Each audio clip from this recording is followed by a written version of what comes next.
Salut les gars, ça va? Bon, je me cours de ouf, il fait super froid dehors actuellement. Aujourd'hui, nouvelle vidéo, je vous présente mes installations. Bon, j'ai pas des installations de fou, mais j'ai quand même ma petite sellerie. Je vais vous montrer aussi la pâture des loulous. Faut savoir que les loulous, ils sont chez mes parents, donc ça c'est quand même une chance d'avoir les chevaux directement chez soi. Heureusement qu'il y a un peu de soleil aujourd'hui parce que je vous jure, il fait super froid. Bon, déjà dans un premier temps, je vous montre le box de Cortiero qui n'est plus du tout utilisé, mais mon père a quand même construit un super box pour Cortiero à l'époque. Maintenant, à l'intérieur, c'est vraiment que du débarras. Donc le box, il est directement dans mon jardin. Et la seule utilité qu'il a maintenant, c'est qu'en fait ici, il y a des attaches. Il y en a une ici et une ici. Et du coup, je les utilise pour brosser les chevaux. Quand je les brosse, je les attache directement ici, quoi. Donc ensuite, quand on avance, on a le coin ici du foin. Donc là, on a une barrière et tout parce qu'il y a mes chiens qui y ont accès sinon. Ensuite, on continue sur le côté. Et ici, donc, on trouve déjà ma brouette où je mets mon foin dedans. Ici, on a un ancien box qui sert encore une fois de débarras aussi parce que c'était le box de Bérende.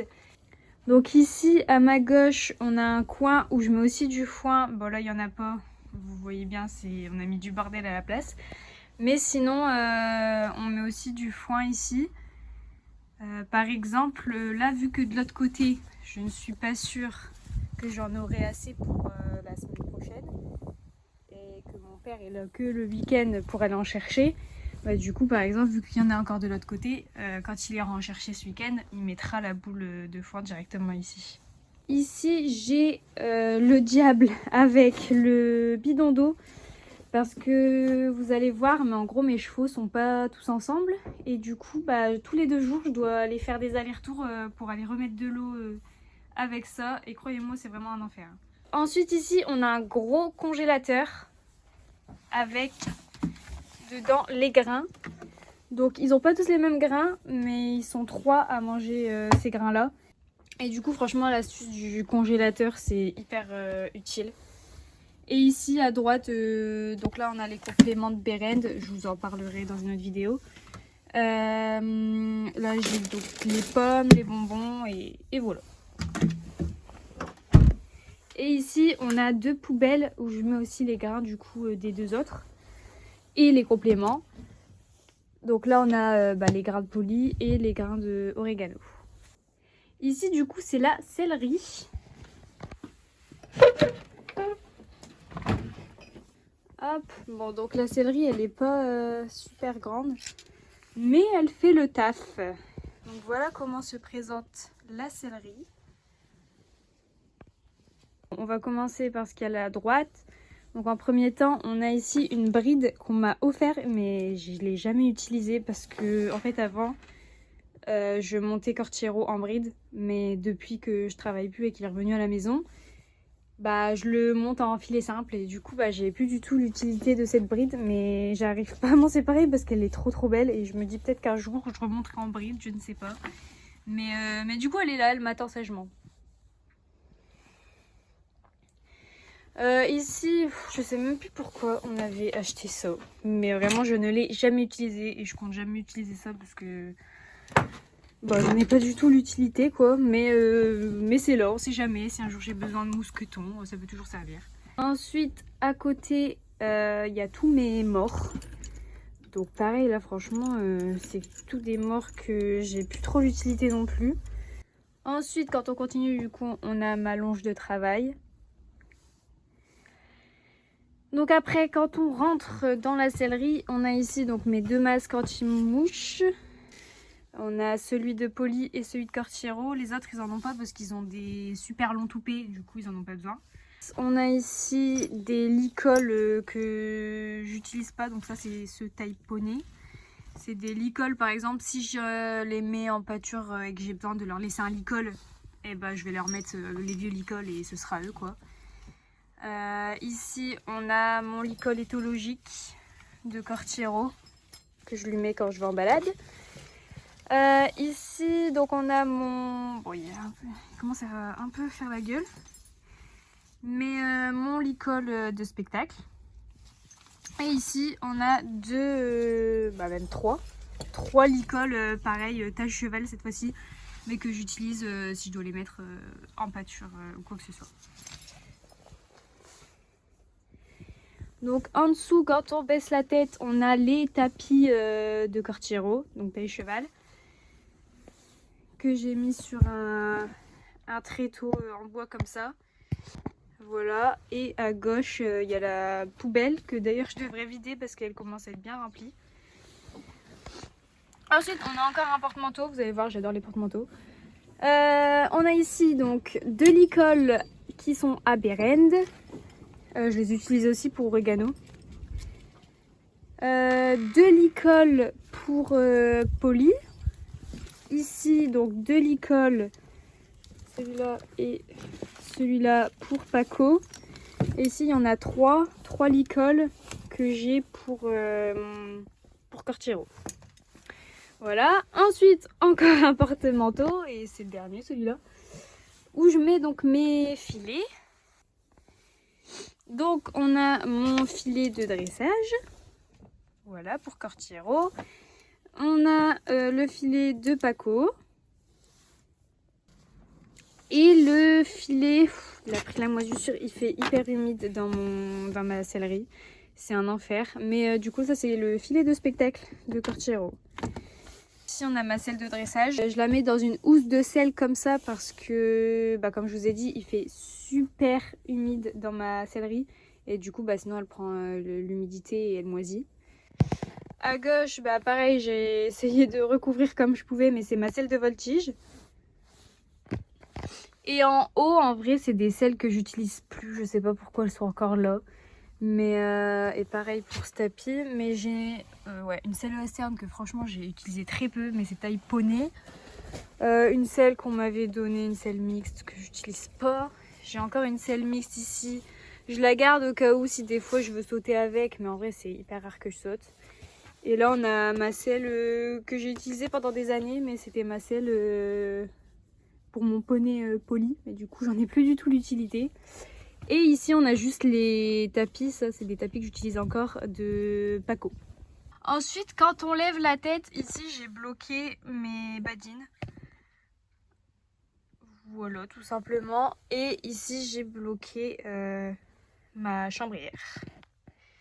Donc ensuite quand on baisse la tête, on a ici une genre de petite armoire. Donc dans cette armoire il y a, du coup ici j'ai des feutres Velleda parce que je vais vous montrer après, mais j'ai un tableau avec la petite brosse, il y a mon argile et ici en fait il y a des moumoutes. En fait c'est vu que je fais de la chevalerie, des fois je mets des hommes et s'ils sont trop grands pour moi je vais venir rajouter de la mousse dedans pour caler ma tête. Enfin bref. Si vous voulez savoir, des hommes c'est en gros les casques de chevalier quoi. Donc voilà, ensuite quand on descend on a une boîte avec des élastiques mais je les utilise jamais. Ici j'ai 2 serviettes en microfibre pour, ça peut être soit pour mes mains, soit pour sécher les membres des chevaux s'il y a besoin. Ensuite là-bas dans le fond il y a mes ciseaux pour couper les crins surtout. Ici j'ai un nouveau pinceau que j'ai acheté à Action. Et ici du coup j'ai ma petite boîte où j'ai mes élastiques que j'utilise tout le temps. Ici en bas, donc là-bas on a des genres de petits chiffons que j'utilise pour graisser mes cuirs. Donc j'en ai 3. Ici bon j'ai mon savon glycériné mais j'en ai plus. Et ici j'ai ma graisse à cuire. Et là il y a mon huile pour les pieds, mais je ne l'ai pas encore utilisée, donc c'est pour ça qu'elle est là, sinon elle serait dans la boîte de mon cheval. À gauche, du coup, ça fait une armoire et dedans, en fait, c'est un peu on va dire ma pharmacie, entre guillemets. Mais c'est vrai qu'il faut vraiment que je refasse ma pharmacie parce que c'est plein de vieux produits. Là, j'ai dû mettre dans un ancien bocal de confiture une crème pour les petits bobos et pour faire repousser les poils. Parce qu'en fait, elle était dans un tube, mais j'ai eu le malheur un jour de l'oublier dans mon jardin. Et du coup, bah, mes chiens, ils se sont occupés un peu du tube. Donc ça va, ils ont pas mangé ce qu'il y avait à l'intérieur, donc j'ai pu récupérer pour mettre dans une boîte. Mais du coup, voilà. Ouais, je vous présente pas tout en détail, mais voilà en gros. Et ensuite, en bas, on a tout ce qui est mes bandes de polo. J'adore les bandes de polo, vraiment, j'adore ça. Et ici, mes guêtres. Ici, j'ai mes lingettes pour les yeux, parce qu'en fait, j'utilise des lingettes pour bébé pour faire les yeux et les naseaux des chevaux. Et du coup, là, bah, c'est un paquet que j'ai acheté en avance.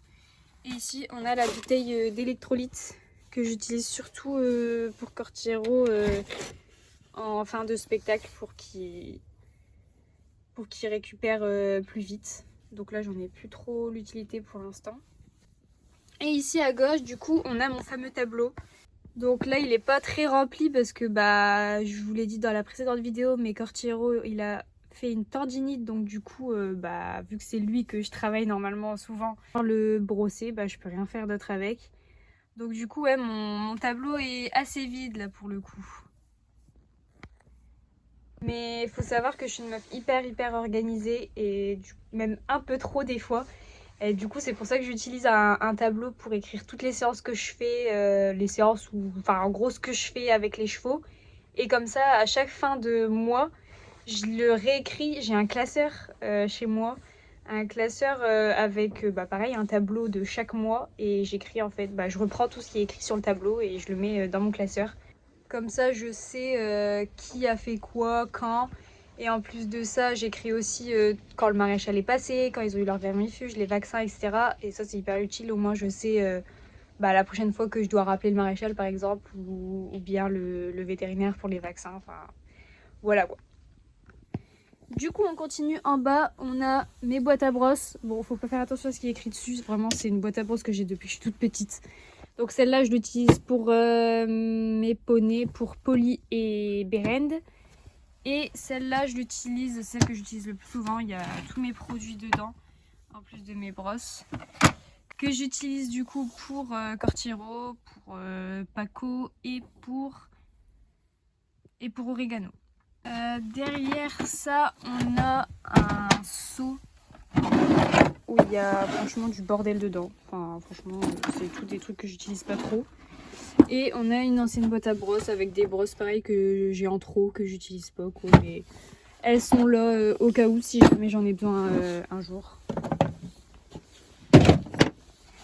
Et à gauche, j'ai ma grande mallette avec les couvertures des chevaux. Bon là, les couvertures elles sont sur leur dos donc j'en ai plus beaucoup dans la boîte. Mais sinon, d'habitude elle est remplie quoi. Bon voilà pour tout ce qui est dans mon jardin. Donc quand on arrive dans mon jardin, c'est fermé comme ça. On rentre dans leur pâture. Ici, on a un bac blanc comme vous pouvez le voir, où ils ont leur foin. Donc je mets leur foin dans un bac parce que au moins de 1 ça fait moins de gaspillage parce que du coup ils mangent tout, ils finissent tout ce qu'il y a dedans. Et avant je mettais par terre. Voilà, ça fait pas si longtemps que je mets le bac blanc. Et ils finissaient par faire leurs besoins dedans. Donc il y avait plein de gaspillage que là-dedans franchement c'est trop bien parce qu'ils mangent vraiment tout. Donc du coup les deux là ils ont comme terrain, ils ont bah, déjà tout ça. Avec ici bah, l'eau qui a un peu gelé. Et c'est juste en fait à côté de mon jardin. Donc, ils ont tout ça, plus tout ça jusque les autres chevaux qu'on voit là-bas. Ici du coup on a l'abri qui est tout neuf. Mon père il vient de le construire il y a peut-être 2 semaines. Donc je suis trop contente. Il fallait absolument qu'on en fasse un pour Monsieur Oregano. Donc dedans j'ai déjà mis une mangeoire pour Oregano et Beren lui il mange par terre. Et en fait je fais comme ça parce que Oregano a une plus grosse quantité de grains que Beren, parce que forcément Beren c'est un Shetland donc il n'en a vraiment pas beaucoup. Sauf que Beren, du coup, bah lui, dès qu'il avait fini, ou encore non, au bout d'un moment, il prenait même plus la peine de finir son seau et il allait directement manger dans le seau de oregano. Mais du coup, je me suis dit que j'allais mettre une mangeoire pour oregano, comme ça, Beren, il saura pas l'atteindre. Bon, allez, on va aller voir les autres loulous qui sont là-bas. Et pour la petite histoire aussi, du coup, oregano, ça fait 2 mois qu'il est là maintenant. Et en fait, à la base, l'hiver, la partie que je vous ai montrée où il est avec Beren, normalement tous mes chevaux étaient tous ensemble dans cette partie-là pour l'hiver. Parce que vous allez voir, mais en gros, ma pâture est séparée en 3 parties pour faire laisser pousser l'herbe, quoi. Mais du coup, ouais, normalement, en hiver, ils sont tous dans cette partie-là. Sauf que ils n'ont pas été très sympas avec Oregano quand il est arrivé. Ce qu'il y a eu, c'est que honnêtement, je pensais vraiment que j'allais pouvoir les mettre tous ensemble tout de suite et que ça allait le faire. Sauf que pas du tout. Quand il est arrivé, j'ai commencé par vouloir le mettre avec Polly. Donc je me suis dit que pour commencer, ce serait bien de le mettre avec lui. Sauf que finalement, quand je l'ai mis, en fait, quand je le mets avec, il l'esquive absolument. Il veut vraiment pas être à côté de lui. Et il vient ici à la pâture pour voir les autres. Et de temps en temps, il va le charger. Il le charge, il le course de partout dans la pâture. Et je suis obligée d'intervenir pour qu'il arrête, quoi. Après ça, j'ai mis Berend, donc celui qui est actuellement avec lui. Berend, ça allait. De temps en temps, il allait faire un peu son méchant, mais de toute façon, il est boiteux, donc honnêtement, il pouvait pas galoper des masses. Donc non, avec Berend, ça s'est bien passé. Et en fait, quand il est arrivé, il y a du coup quasiment toute ma troupe de spectacle qui est venue le voir. Et du coup, on en a profité que tout le monde était là pour du coup les mettre tous ensemble. Comme ça, s'il se passait quelque chose, il y avait du monde pour intervenir. Du coup, on a mis ceux qui restaient avec, donc Cortiro et Paco. Bon, faut savoir que Cortiro, à la base, c'est le chef de la bande. Donc c'est lui qui me faisait le plus peur en soi. Ce qu'il y a eu, c'est que Cortiro, il s'est tout de suite jeté sur lui, il l'a chargé. Et du coup, depuis, ils sont chacun dans leur partie.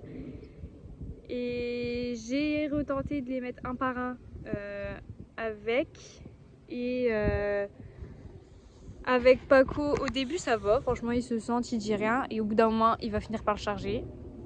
Donc Paco, ça va pas trop.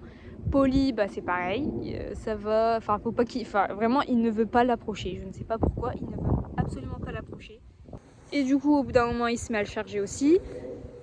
Cortiro, franchement, étonnamment, pourtant c'est le petit chieur quand même, mais étonnamment, ça passe avec.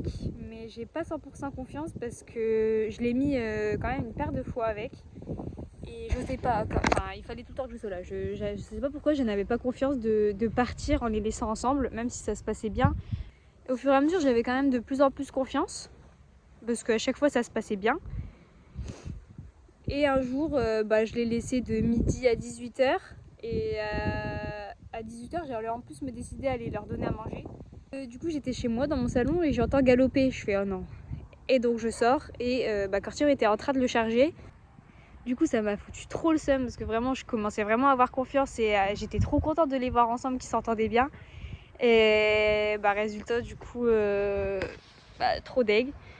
J'ai retenté de le mettre avec depuis et il ne l'a pas rattaqué, mais c'est tout. Là, je sais d'avance que je vais attendre que Oregano il se fasse un caractère parce que là, honnêtement, il est soumis mais à mort. Et voilà, mais j'espère qu'un jour je pourrai enfin les mettre tous ensemble, quoi. Bref, donc quand on arrive ici, on a la clôture. Donc eux, ils ont toute cette partie-là, du coup, ça va jusqu'à la fin des sapins. Donc ici, il y a le stockage de nos boules de foin. Parce que cet été, avant de les mettre dans les pâtures, il y a un fermier qui est venu faire du foin avec l'herbe qu'il y avait parce qu'elle était super haute. Et du coup, les boules de foin, elles sont stockées ici. Et du coup, eux, pour s'abriter, ils ont des sapins ici. Donc quand il pleut, en fait, ils se mettent juste en dessous des sapins et ils sont super bien abrités. Bref, du coup ici on a la dernière partie de notre pâture. Donc voilà, donc ils ont ça en plus aussi l'été. Donc là j'ai fermé pour cet hiver pour que l'herbe repousse correctement.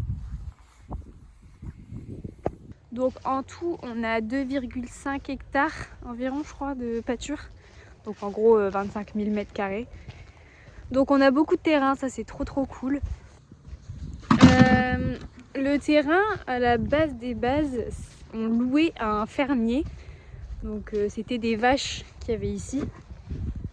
Et un jour j'ai dit à mes parents qu'il faudrait aller demander au fermier si jamais on pouvait louer une partie, on n'avait pas demandé autant, hein, mais louer une partie de sa pâture pour mettre les chevaux. Et du coup il a accepté, mais du coup on a eu tout ça et trop bien quoi. Et maintenant ça n'appartient plus au fermier, mais ça appartient à ma voisine du coup. Ma voisine qui est ma meilleure amie. Et elle s'est gardée une petite partie au fond. Parce qu'elle a des chevaux aussi. Bon du coup j'espère que la vidéo elle vous aura plu. Et je vous dis à bientôt pour une nouvelle vidéo. Bisous!